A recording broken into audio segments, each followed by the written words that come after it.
Middle East. The region is engulfed in flames from Libya to Iraq. One new formation, jihadi formation after another, seems to spring out from nowhere. And the current focus, of course, is on ISIS. What can you tell us about ISIS, and what are its origins? Well, actually, there's an interesting article that just appeared a couple of days ago by a highly qualified analyst, Graham Fuller, CIA background, one of the leading intelligence and mainstream analysts of the Middle East. And the title is, "The United States Created ISIS." This is one of the conspiracy theories, the thousands of them that go around the Middle East, but this is another source. This is right at the heart of the U.S. establishment. Now, he hastens to point out that he doesn't mean the United States decided to put ISIS into existence and then funded it. His point is, and I think it's accurate, that the United States created the background out of which ISIS grew and developed.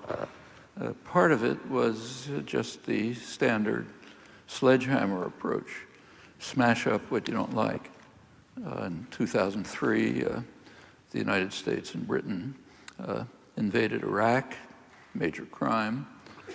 Just this afternoon, the British Parliament granted the government the authority to bomb Iraq again.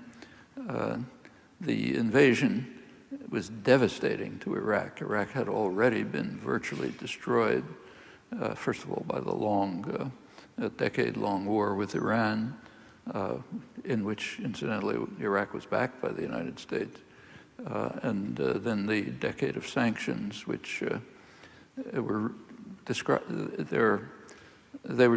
as genocidal by the respected international diplomats who administered them, and both resigned in protest for that reason. They devastated the civilian society. They strengthened the dictator, compelled the population to rely on him for survival. It's probably the reason he wasn't sent on the path of a whole stream of other dictators who were overthrown.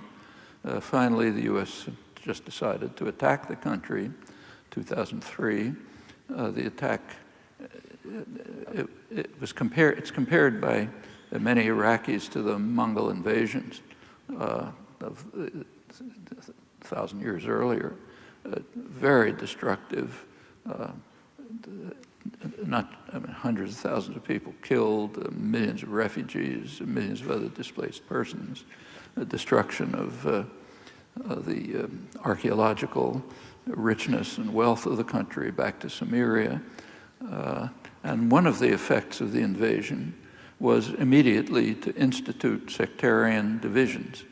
Part of the brilliance of the invasion force, its director, Paul Bremer, was to separate the sects, Sunni, Shia, Kurds, separate them from one another, set them at each other's throats.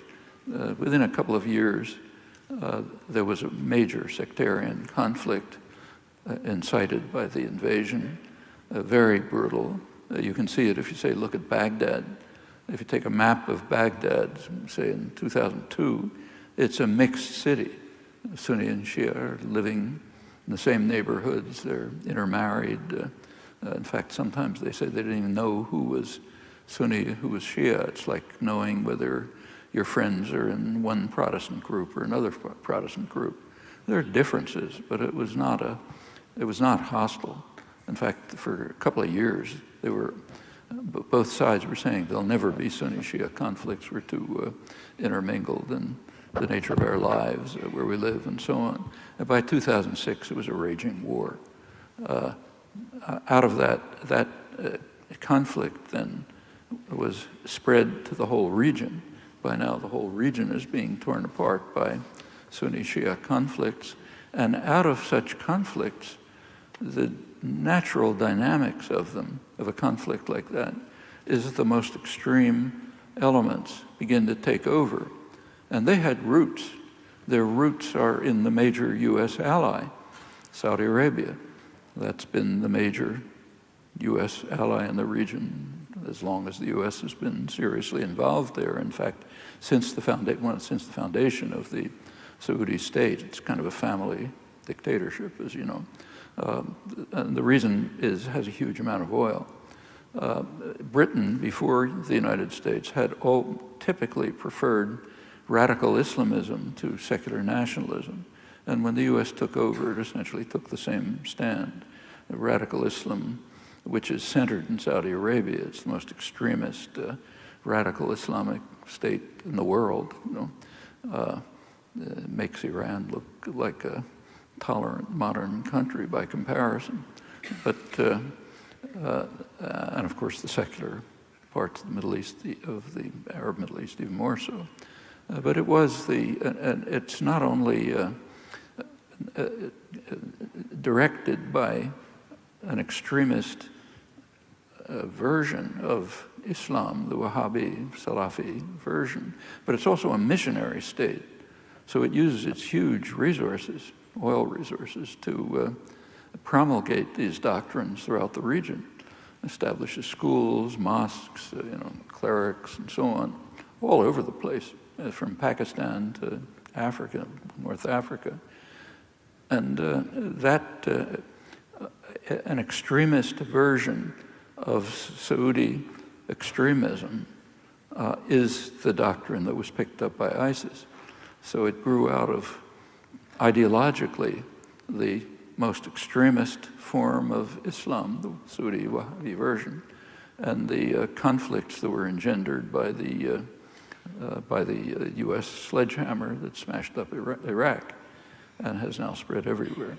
And that's what Fuller means by, and Saudi Arabia not only provides the ideological core that led to the ISIS radical extremism, but it also funds them, not the Saudi government, but wealthy Saudis, wealthy Kuwaitis, and others provide the funding and the ideological support for these jihadi groups that are springing up all over the place. There are other. This attack on the region by the United States and Britain is the source of where this thing originates. That's what Fuller meant by saying the United States created ISIS. And you can be pretty confident that as conflicts develop, they'll become the more extremist, the more brutal, the harshest groups will take over. That's what happens when violence becomes the means of interaction. It's almost automatic. It's true in neighborhoods. It's true in international affairs, and the dynamics are perfectly evident. And that's what's happening. That's where ISIS comes from. If they manage to destroy ISIS, they'll have something more extreme on their hands.